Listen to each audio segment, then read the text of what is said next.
You've done your homework and studied. Then the test rolls around and boom! It's like all your hard work was for nothing because test taking is so hard. Here's a trick to ace your tests like a breeze. Hey, it's Amy. As a 4.8 GPA valedictorian who got a 35 on the ACT, I'd say I'm pretty good at taking tests. But it wasn't always like that. Under time pressure, my chest gets really tight and my mind would go blank. When that happened, I missed so many points because of careless mistakes. The worst way to miss points. Just PTSD thinking about it. I know you lovely peeps took a break from studying to watch my video, so I'll make this straight to the point. Today, you'll learn how to boost your score, manage stress, and improve time management. Make sure to watch to the end to see how I prep my mind before the test even starts. Let's go!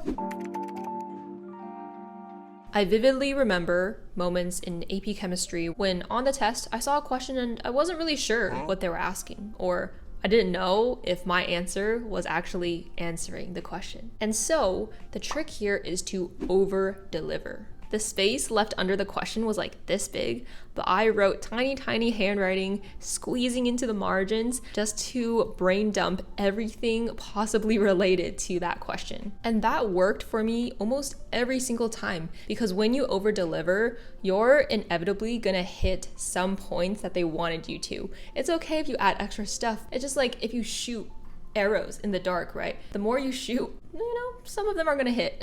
And this really applies to any subject. In philosophy, in English too, just write what you're thinking. Even if you don't actually hit the points, sometimes your teacher will take pity on you and be like, oh my gosh, they tried so hard, and give you some points. Trust me, that's happened too.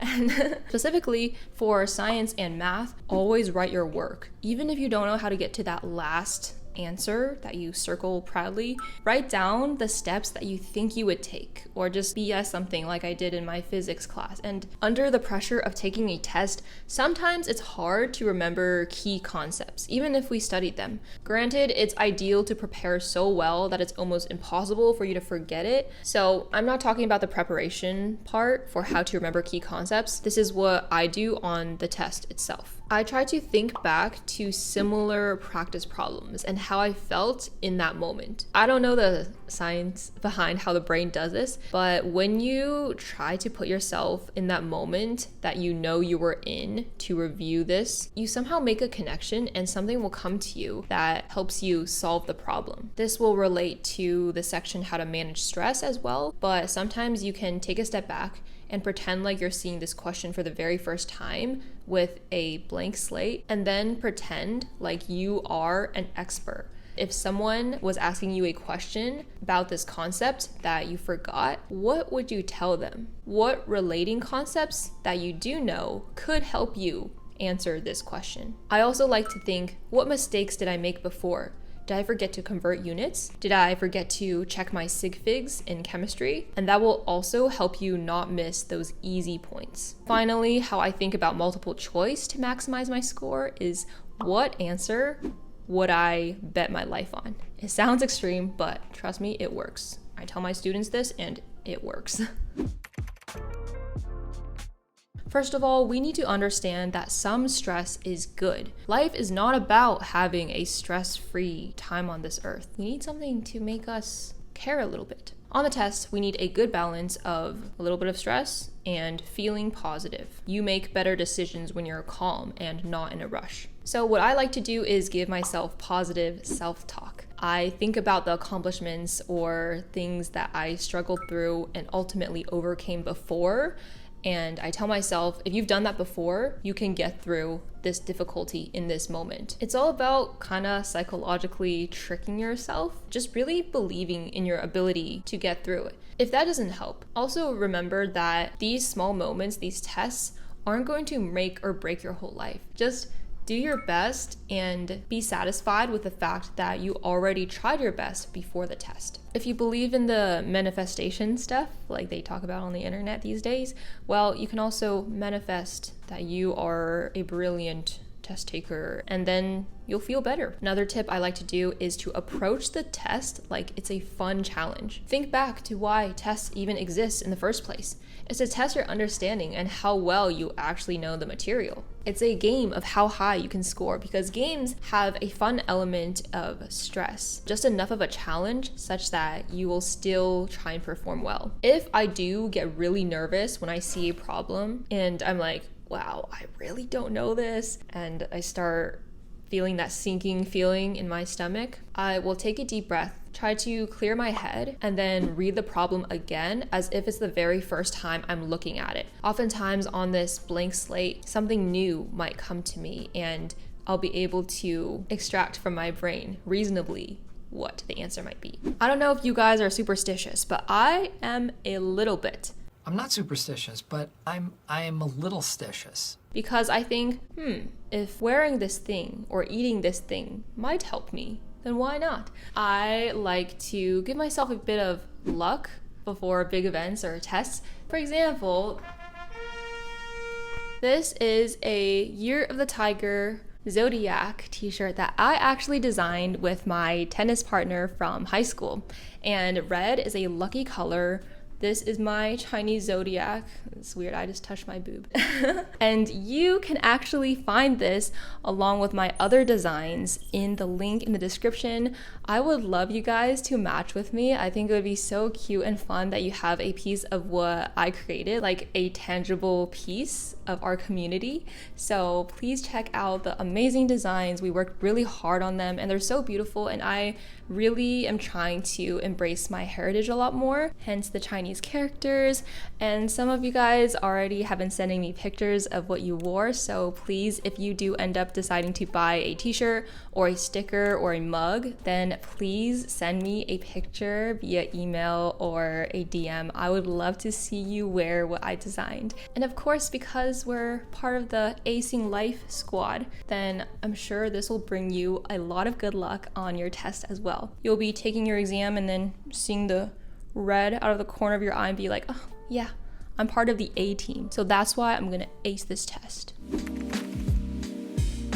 This is the mindset to adopt. The goal is to get through every single question as quickly as possible, but don't sacrifice speed for precision. As quickly as possible includes you giving enough thought into each question as you're trying to be fast. The reason we want to have a sense of urgency and get through questions quickly is because it's better to get through all questions and have some that you maybe skipped or you didn't know than to get through like 2/3 of the test and not even have the chance to get those points and see the questions that you might know in the last third of the test. That would be missed opportunities. Here's how to be faster.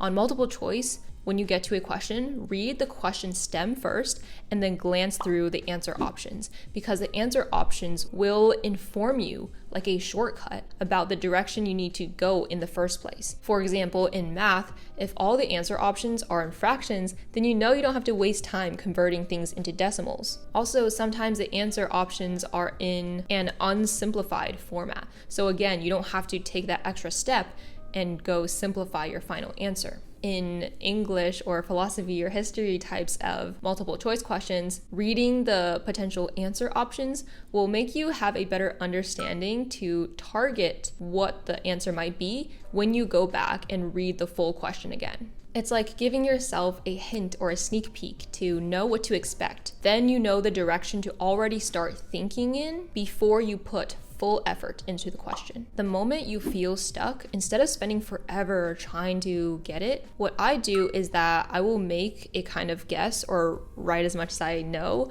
but then I'll put a little dash next to the number to show that I want to come back to it and check it after I got through all the other questions. Just skip it completely. If you don't even have a way to guess, then circle that question number so you know that that's something you have to fill in when you come back after you already got through the whole rest of the test. This isn't for when you're taking the test itself, but I think it's really important to actually be good at time management. Really do lots of practice problems under timed conditions when you're preparing for the exam. People complain about standardized tests and like, oh, why is the ACT, SAT so fast paced? well, I think it's kind of teaching you to do well in life too, because as a student, you probably have to juggle a lot of things with limited time. So speed and precision are valuable things for you to develop. So what do I do right before the test to get myself in the zone? Well, before a really hard test, if I'm nervous, I like to put myself in a combination of 2 modes, Zen and pumped up.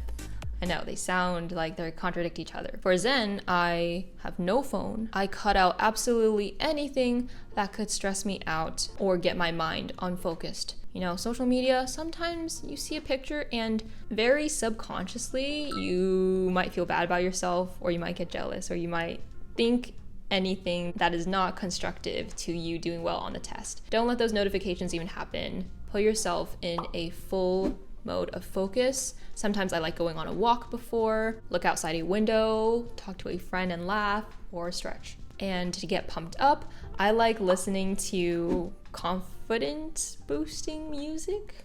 That's a new genre, I guess. I literally have a playlist called Pumped Up, something like that, on Spotify, where I had One Direction's Drag Me Down, like, nobody can drag me down.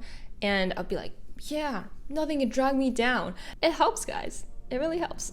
Sounds silly, because confidence helps with all 3 things: boosting your score, stress management, and time management. You are less likely to second guess yourself and keep checking a question even after you've answered it the first time around. Once you answer it, just move on. Just boom, boom, boom. Stay on a roll. Get in the flow zone.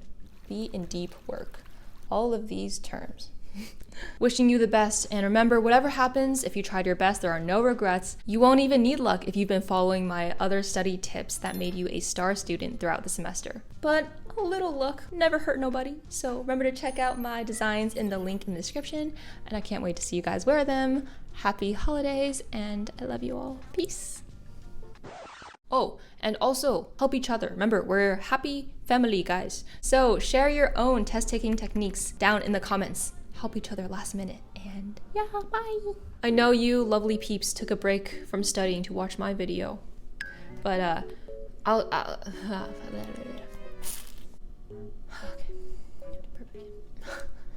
Why do I always have to burp when I'm filming? What? I have to go stand on my head or something. Even though you don't need the luck, but I like